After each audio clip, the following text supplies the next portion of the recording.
All right, boys and girls, today we're going to practice our addition and subtraction strategies in order to prepare for our test this week. So you need to go to page 119 in your small book. 119 in your small book. This is the one that says Additional Practice Workbook. So 119 in your small book. And we're going to go through numbers 1 through 4 to review. So the first thing is asking is to find a sum or a difference. The easiest way when you're subtracting is to round to your hundreds. So 518 rounded to the closest hundred is 500. 339 is 300. And if I subtract, I would get an estimate of 200. Now I'm ready to do my actual subtraction. So let's start in the ones place. We have 8 minus 9. I cannot do that, so I have to borrow from next door. I take away a group of 10, which leaves me with no 10s. And I add my 10 to my 8, so now I have 18. 18 minus 9 gives me 9. I move to the tens place. I have no 10s, and I'm supposed to take 3 10s away. I can't do that. So I take a group of 100 away, leaving 4. I carry my 10 10s over, and now I have 10 10s. And now I can take 3 away from 10 to get 7. And then 4 minus 1, or 3 is 100. So I have 179 as my real difference. And my estimate was 200, so it's very, very close. All right, let's go to number 2. Number 2 says 401 minus 137. Let's go ahead and round to the hundreds. So we would have 400 minus 100, and that would give me an estimate of 300.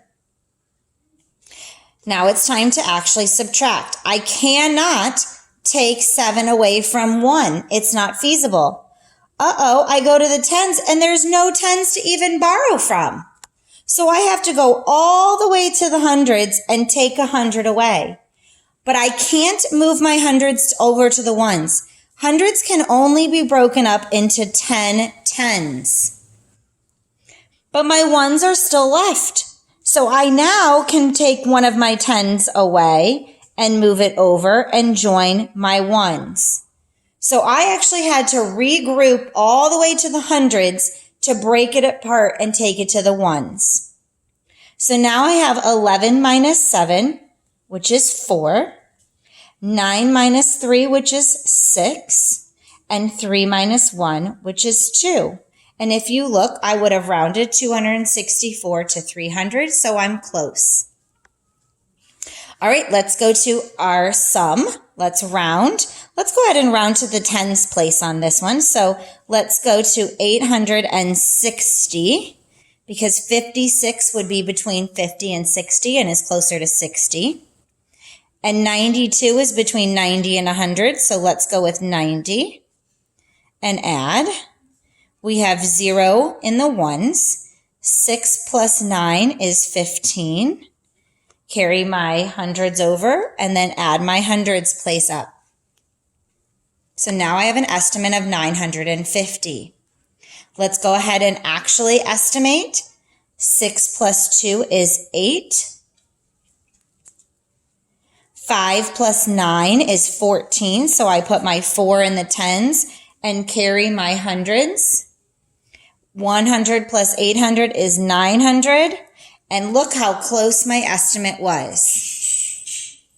All right, let's go ahead and do one more. Let's go to the number 4 here.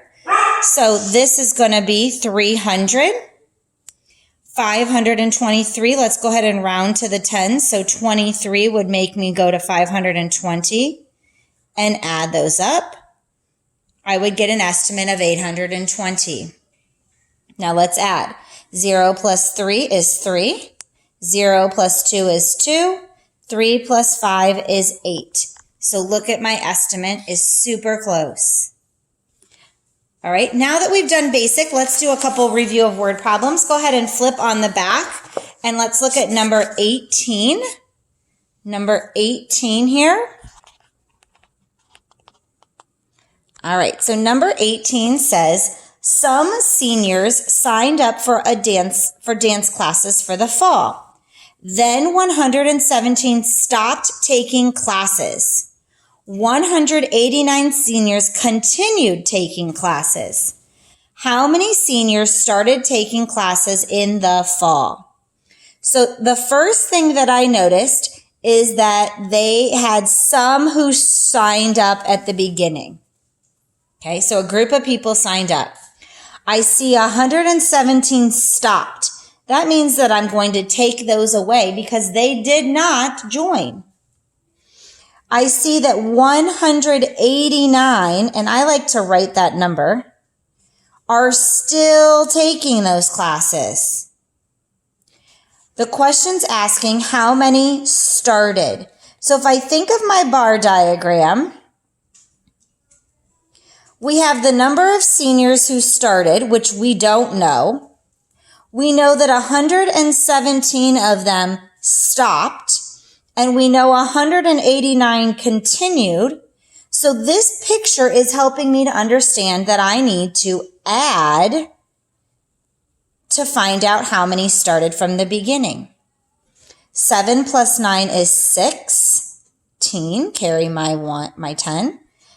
10 plus 10 is 20. 20 plus 80 is 100. So I have to carry my hundreds. 100, 200, 300. So I would have 306 seniors. All right, let's look at number 19. Mrs. Morris drove 116 more miles on Tuesday than on Monday. On Monday, she drove 235 miles. How many miles did she drive on Tuesday? So I see that she drove 116 more on Tuesday than on Monday. And I know on Monday she drove 235. So I need to figure out how many were on Tuesday. So here's what I always think of. Here's Monday. She drove 235. Here's Tuesday. And we don't know how many she drove on Tuesday. But we do know she went up 116. Now I know what I'm going to do because I drew a picture and pulled out my numbers. So let's add. 5 plus 6 is 11. Carry my tens. 10 plus 3 is 4. 10 plus 30 is 40. Plus 10 more is 50. 200 plus 100 is 300. So on Tuesday, she drove 351 miles. All right, I hope you were able to work along with me. This was a review for our test this week.